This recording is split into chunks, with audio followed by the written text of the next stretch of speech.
এই লোকগুলা কি আজকে তেল পাইবো? এই লোকগুলা কি আজকে তেল পাবে? তেলের লাইন কত বড়, হ্যাঁ? তারপর হালাগো বাইকেই চালাইতে হইব। বাইক ছাড়া চলে না জীবন। কেন বাইক চালাইতে হইব? সেই সকালে এসে লাইনে দাঁড়ায়, রাত্রে তেল পায়, তারপর ওগো বাইকেই চালাইতে হইবে। এত বড় লাইন, বিরক্ত লাগে না? পিটিয়ে ইচ্ছা করে, অটো থেকে নাইমে পিটিয়ে ইচ্ছা করে। হ্যাঁ, এটা কোনো কথা?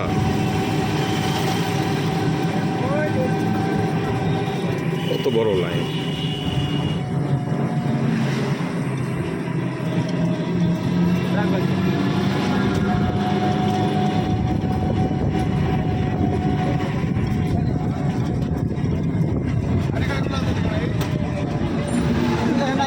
মনে হইতেছে তেল না, স্বর্ণের ডিম দিচ্ছে। পাম্পে মনে হচ্ছে তেল দিচ্ছে না, স্বর্ণের ডিম দিচ্ছে। পুরা রাস্তাপাতির জ্যাম বাজায় লাইছে। এই এখানে দিচ্ছে তেল। অটোতে আছি, 3 মিনিট অটো চলার পরে তেলের সন্ধান পাই।